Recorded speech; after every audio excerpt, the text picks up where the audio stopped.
那么郭台铭昨天去看王金平啊，那我觉得郭台铭他们很会挑，这句话是昨天我看了不禁一笑啊，最好笑的，因为郭台铭4年以前对吧？4年前，2019嘛，哦，他那时候初选啊，然后呢，他后来把党证退回，啊，把党证退回。那现在回来，主要说明一下为什么嘛？啊，至少有一个交代了啊。那他的讲法就是4年以前年轻气盛，啊，一时冲动啊。那大家可能年轻朋友会觉得说，那是哪年轻呢？可是真的，100岁的时候看96岁，他觉得他自己9岁还是年轻的。我讲真的，我现在有些朋友他们不想照相，不要跟我以前年轻比，我现在照相不好看。我说你照吧，你10年以后再回头看，你觉得当时怎么那么年轻啊？这不是当然是这样嘛？你人当然会老嘛。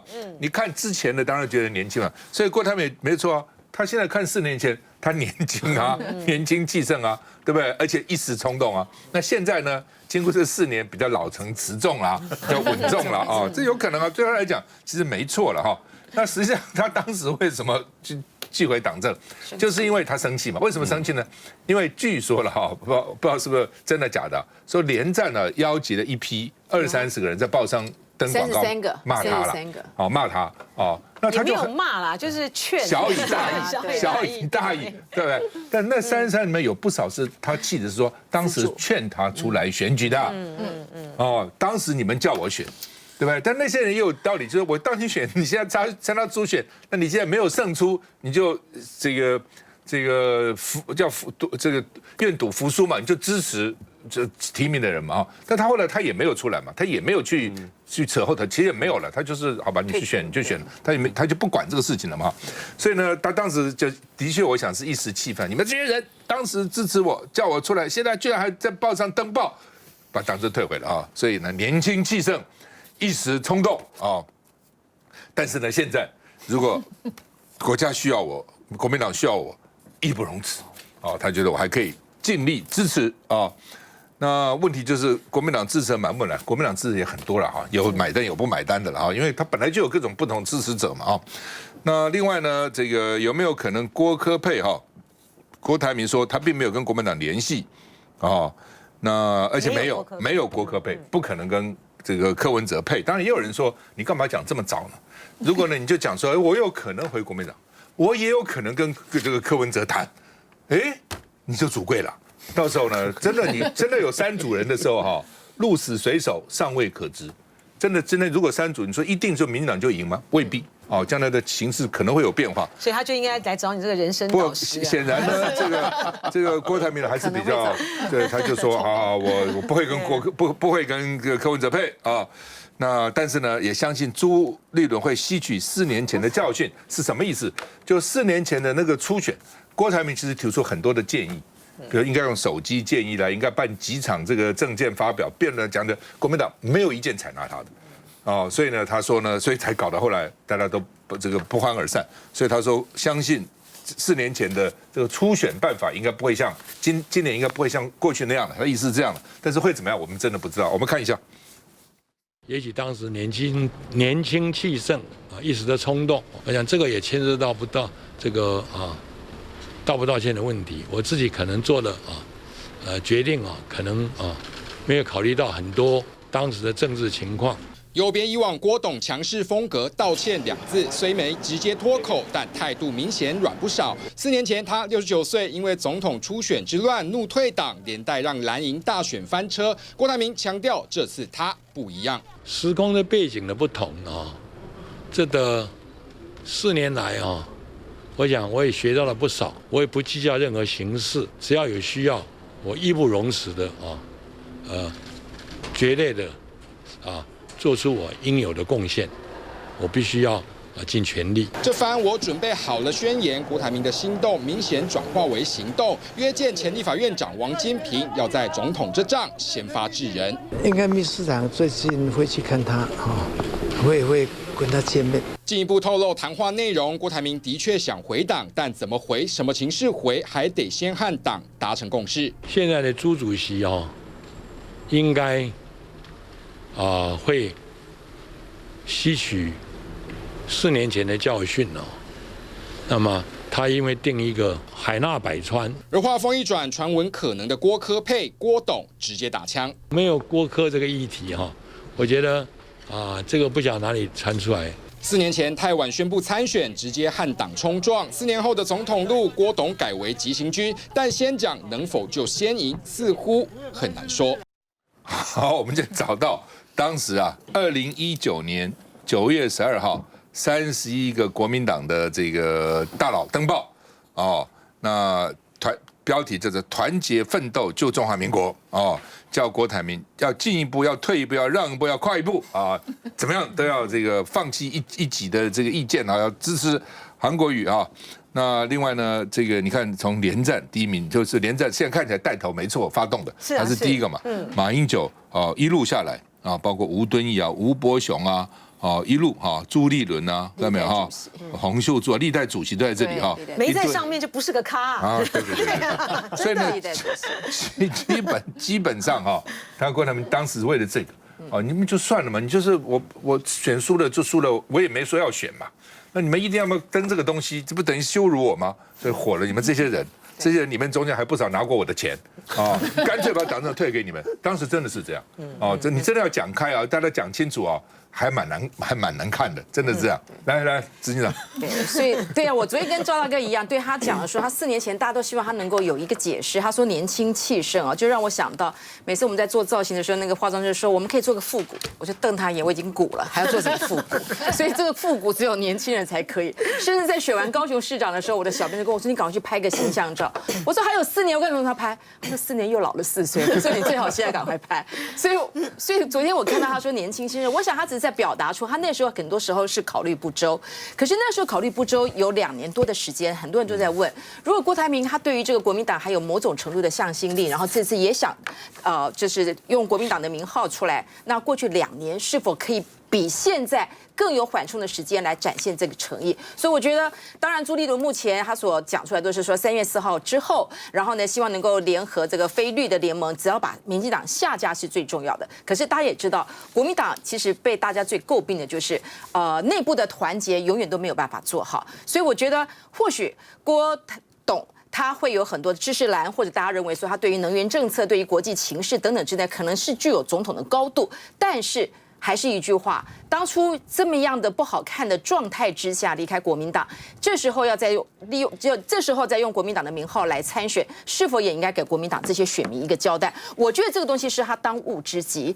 否则如果没有把这个大家的情节弄好，即使大家主席的征召或等等之类，最后是由我们郭董出现。我想对于很多普遍的蓝的选民，还有对社会来说，都是一个非常大的需要的挑战。还有一个就是我们的选举的办法，总统选举的办法，在目前来说，很显然没有看到说你非国民党员或者是主席直接的征召就有办法，还没有看到这一项。那如果照这个规定过来的话，除非我们又开了一个不同的部分，比如说同舟2.0或等等其他的部分，否则它这个合法度又如何在这个制度上面来说服大家？我觉得这有太多的挑战，大家需要去面对了。那世刚这2天大家都讨论这个事情，讨论很多但是普遍有个感觉第一个郭董的身段恐怕腰还再软一点再软一点。他虽然觉得说，昨天说什么一时年轻气盛情绪来啦，但是这个没办法说服大家。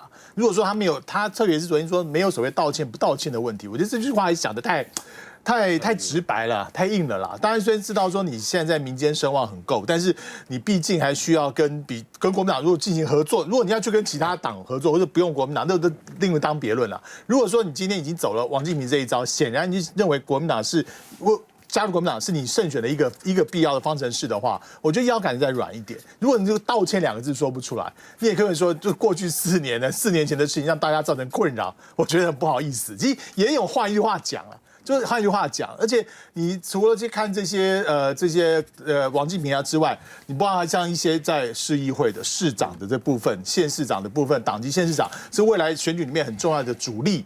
我觉得这个部分你也要去主动去示好主动去示好，让大家觉得说你回来是要真的是帮国家做点事当然是要这个国民党，我还觉得它其次啦。如果这个国民党这平台可以让你帮国家做点事的话，国民党当然是乐于用这种方式来相互的合作嘛。所以我就觉得要选举的人，像我们现在选举的人，不管看到谁都是低头低低的，拜托大家哦，就是拜托这个给我们一个机会，然后支持我们一下。我觉得郭台铭，我觉得也是如此啦，因为党内对他的意见还很多，特别是很多的韩国瑜的支持者，到现在讲起郭台铭，心里面还是很不痛快，很不舒服。你不要看这一块还是很坚持的，还是很坚定的国民党支持者，所以觉得很多事情，我觉得郭董要自己要化解。那也不能说哦，那个朱立伦汲取4年前教训。那4年教训是哪一个教训呢？是这个中间市长去选市长，州市长选总统的教训，还是党内初选的教训，还是不团结的教训？教训太多啦。所以到底是哪一个教训呢？所以我觉得这个部分郭台铭真的要自己去化解，因为最后是你是当主力，必须所有的人一起在团结一起帮助你。所以你的这个想法，你的动作非常关键。来嘉瑜。确实啊，国民党现在的内斗浮上台面呢。郭台铭也已经直接表明，他就是要参选总统，而且王金平其实在年前的时候就已经说，这个事来了挡都挡不住，就已经在跟郭台铭这个互相唱和。那郭台铭在他脸书上还放了一个在过年期间一个好金平的一个长头诗哦，所以其实2个人之间已经一搭一唱。可是另外一方面呢，朱立伦表面上看起来没有任何的动静，可是你会发现说，国民党也开始有各地的议长出来呼吁说，其实朱立伦就是国民党最好的这个总统候选人，所以看起来朱立伦也不是完全没有参选的意愿哦。那另外一方面，侯友宜那更不用说，大家都知道他就是这个司马昭之心，吼吼奏歹吉，但其实就是想选总统。但是呢，他又要国民党被动的这个征召他等等的这种方式去参选，这种情况其实球就是掌握在朱立伦手上，所以现在朱立伦就是最佳战斗位置。一方面，郭台铭要不要回国民党等等，也要朱立伦说了算。朱立伦如果愿意让郭台铭回国民党参选等等，有1000种办法。可是如果他不让郭台铭回来，也有10000种办法。所以呢，朱立伦他是这个最好的这个他要让郭台铭回来，或者是要让侯友宜参选与否，都掌握在朱立伦手上。可是，一切还是在于说朱立伦自己的野心到底有多大？所谓的无私无我，到底这句是说真的说假的？如果大家都各怀鬼胎，互不信任的话，现在的国民党所最后推出来的候选人还是会导致分裂。所以我觉得，如果朱立伦自己要参选的话，这件事情很难摆平，除非朱立伦现在就说我绝对不参选总统，他到现在没有松口哦。在这种情况之下，大家还是会认为说朱立伦是不是在为自己在铺路？休息一下再回来。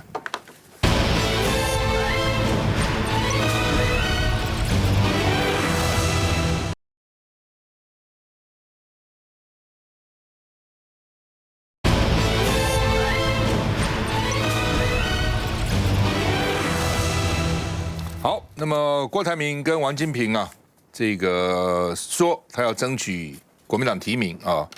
那当然，刚刚这个嘉瑜也说了，朱立伦现在非常重要了，在他位置上，他到底要怎样？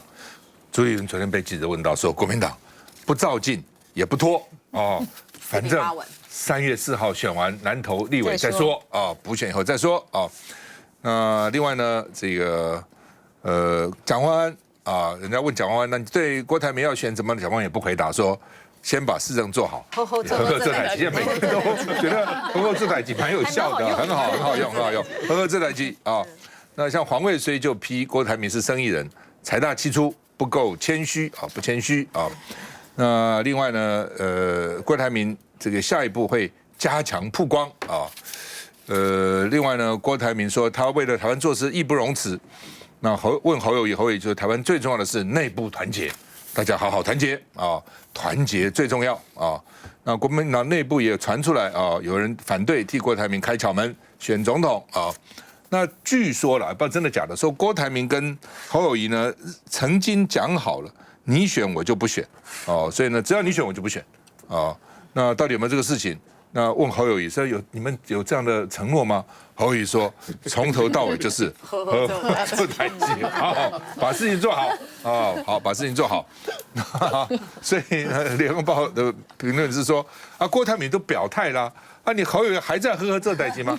可是这搞不好也是侯友宜的策略啊，对吧？侯友宜策略就是我不出头嘛，你们先出头嘛，对不对？枪打出头鸟，出头鸟都被打死了，就换我出头了。所以每个人可以有每个人的想法。而且每个人在不同的位置上，他有不同的考虑啊。这个每个人都有每个人的这个他的优势，有每个人的劣势的哈。那像国民党的前秘书长李乾隆就说，不能为郭台铭大开方便之门嘛。今天《中国时报》从头版到3版到民意论坛都在反对郭台铭，所以郭台铭要选举哦，怎么跟蔡文旺的那个恩怨情仇稍微化解一下，对他来讲是蛮重要的，对不对？中国时报系统、中天系统还是蛮重要的。你得罪这么一个媒体哈，那之前因为他当众撕《工商时报》嘛，所以结下这也是那个时候，那更可以讲说年轻气盛，一时冲动就撕了哈。所以呢，真的。你做生意就无所谓了，你爱怎么样怎么样，但是你要搞政治啊，政通人和其实蛮重要的。我们看一下，只要有需要，我义不容辞。2024就在眼前，黄海创办人郭台铭表态想重回蓝营怀抱，新北市长侯友宜却还在听取局处报告。只要有心有力，想为这块土地都奉献，我们都愿意齐心齐力，团结在一起。您的布局是不是有被打乱？其实我现在是新北市长，被视为蓝营的最强母鸡。讲到郭台铭，老话一句，尊重他的决定，只是根据蓝营规定，3年前才退党的郭台铭，得等到今年9月才能做回党申请。想参选，更要等到明年1月后参加初选，几率为0，除非有特别办法或提名规定。但这样一来，与3年前又有何异？国民党应该按照制度来走了。不能够再重蹈覆辙，重蹈覆辙，国民党我想再失败一次，国民党会走向泡沫。就直接征召我们侯友宜市长，好，让我们这个一起来拼我们2024总统大选。抬轿的人都很急，这当然也包括曾传出与郭台铭有默契的柯震宇。郭柯配其实一直都是外界的传言，我们一直朝着选总统这个方向勇往直前，做最充分的准备，维持既有步调，但少了锅，未来的路难保不会越走越小。这样好好的有。好，那么来，执行长，怎样？感触很多，说没有，其实大家都一直在担心说我们会不会复制过去啊，就是4年前的这种惨剧啊。可是以我对朱立伦主席的一个了解啊，他很清楚他的定位跟角色，他会因为每个人都会有成长嘛，他过去的不管哪一些事情，每个人都有年轻气盛的时候。可经过这么多的沉潜，这么多的成熟度之后，我想朱立伦绝对可以扮好一个总教练的一个角色。目前为止，我没有看出朱立伦有想选的这样的一个想法，他只是要推出最强的候选人，然后让国民党重新执政。只是因为太多的媒体对于他来说的话，不断的把他认为说他还有心思，包括嘉瑜刚刚也信誓旦旦认为说朱立伦如何。可是以目前来说，我们就是做现况来做现在。朱立伦很清楚，过去他的时代可能已经不是在属于他自己光环的时代，他现在是党主席，党主席最大的角色就是把这个国民党能够重新拿回执政权。到目前为止，此时此刻，我还认为他还是具有这样的一个信念，所以他的确是需要处理。目前来说，那我觉得侯市长，像昨天很多人问他一些能源的问题，那市长好像也对这样的一个问题，也是完全是从另外一个角度，又是回归到所谓呵色代际。那你会从基层，像我在高雄跑基层，你知道很多基层的人其实是有点耐不住了。那可是你就想想侯市长的这样的一个角色。市议会都还没有开议，还没有接受质询，他马上就说他要去选总统，你如何能够对这些选他的人来做一个交代？即使新北的市民都知道他要选总统，可是你总要让他有一个时间，好好的对这个议员还有对大家有一个，所以我想这是侯友宜的两难。那我也同意说，侯友宜如果再不表态的话，那我想很多不同的声音会越来越多。当你吵到非常多，你知道选民不会选一个他认为最适合的，他会选一个在那个当下他觉得那个氛围是很合适的。那我个人觉得说，侯市长他还有他的团队，势必在这个时候应该做出一个比较决断性的一个发言，否则这样的一个声音不但再吵下去，会把很多支持者的声音慢慢的都给放变掉了。那蔡委员，其实朱立伦应该是非常的想选呐，我觉得大家应该都知道，他心里就很想选呐，因为可能不只是他的心愿，还有他的家族的心愿哈，加后面的一些力量。那而且他会觉得他去年2022的9合1选举选得非常的好，这个党主席得到大家的一个仰望，所以我觉得朱立伦心里头当然是还是非常的想选。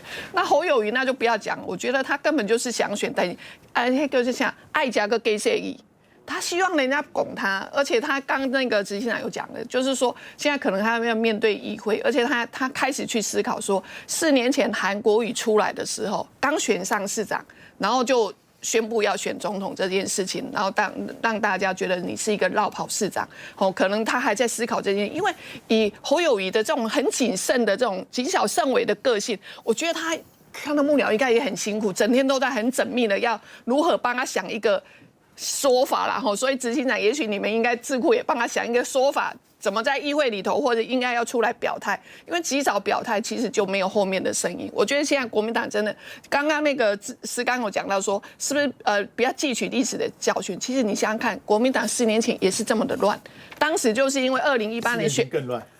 选更的就选得很好，韩国瑜选得很好。然后当时国民党气势大盛的时候，大家都会觉得说，哦，一定是就是大家都想要出来。所以当时韩国瑜有那个，其实吴敦义当时也很想要做 Kingmaker， 对不对？然后自己想选，就是自己想，就是自己想。所以4年前的吴敦义，现在的朱立伦一样的道理。那所以呢，那个郭董是一直都很想选，4年前，因为后来他在参加国民党的初选之后有一段时间，我有跟他做短暂的接触。这个人真的是很想要当总统，因为他觉得他有很多满腹的心的抱负，他想要为这个国家做什么事情。你跟他讲话的时候，他就一直觉得这个国家应该做什么。我觉得他讲的是头头有道理，但是知道就民主国家总统还是要选出来的，这样有一个遴选的过程。他最后还是人民要把这个票投下去，不是说我站出来啊，我被这总统啊，大家就拥戴你。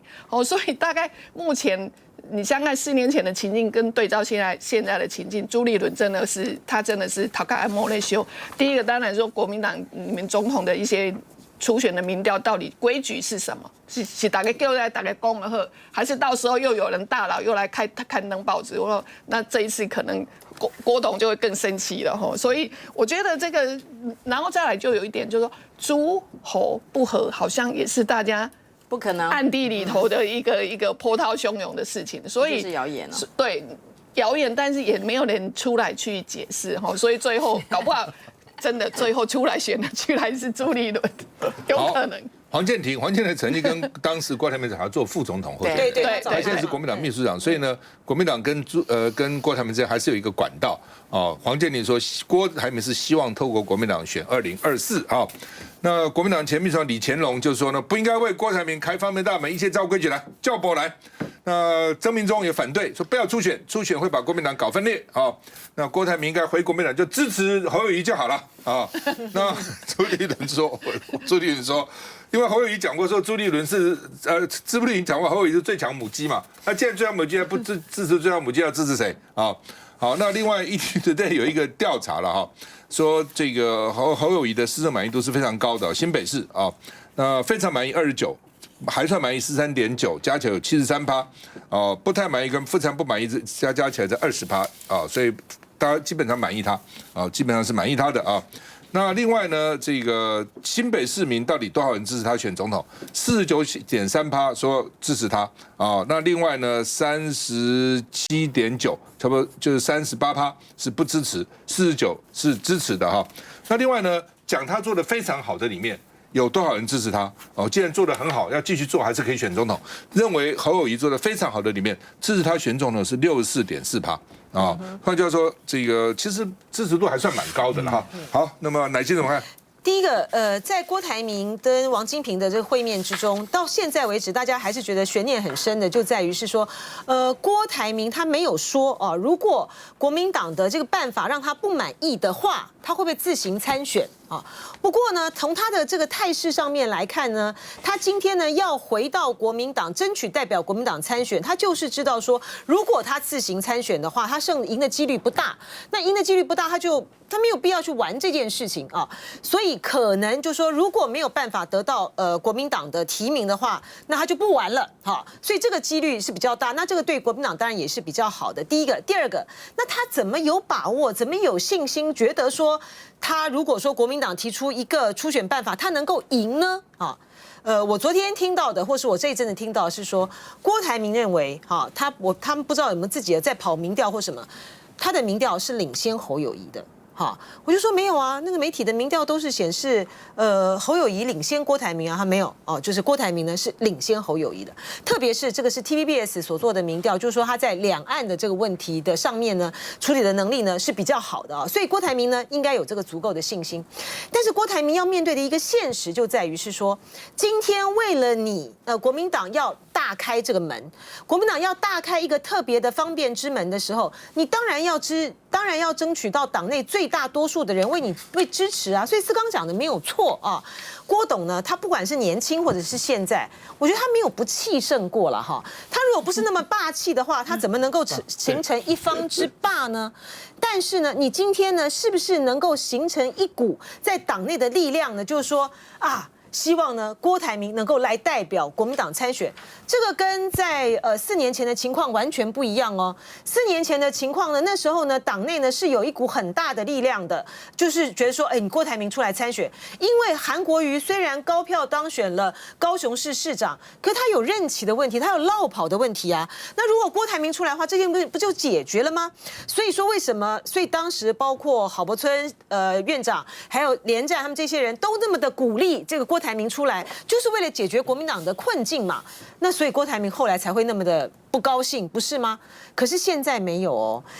过去的在国民党有非韩不投。好，然后也有一群人觉得说我要支持的是郭台铭，可是这次没有，这次只有非侯不投，没有非郭不投。今天国民党不帮你开这扇大门啊，没有党内的人会跳出来说，怎么可以这样子呢？不能够，我们一定要为郭董争取一个机会。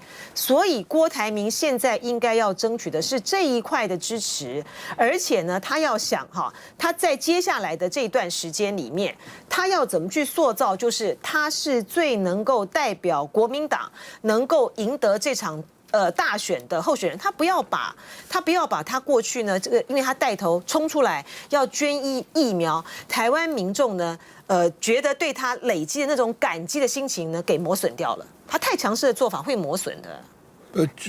如果看民调，因为最近没有看到民调了，最早的民调我看到呢。这个郭台铭也好，这个侯友宜也好，都可以打败赖清德，而且都赢非常多，赢20点以上啊。那侯友宜略高一筹，比郭台铭高一点点，但是后来做民调呢，就差不多了，因为侯友宜一直不表态嘛。当你不表态的时候，就会慢慢掉的，就会慢慢掉哈。那现在最新我不知道哦，就是我看到的时候是差不多，还是都赢赖清德，都赢很多啊。但是民调这是会变的嘛。是，记得洪秀柱当时民调多高啊？对不对？你记得韩国瑜当时民调多高啊？你也记得赖清德当时民调多高啊？后来蔡英文把赖清德反转嘛，所以民调这种东西是可以变、可以操作，而且跟这个环境是有关的啊。那郭台铭也要记住，他上次的时候呢，他宣布选举的民调是最高的，然后接下来民调也越来越低。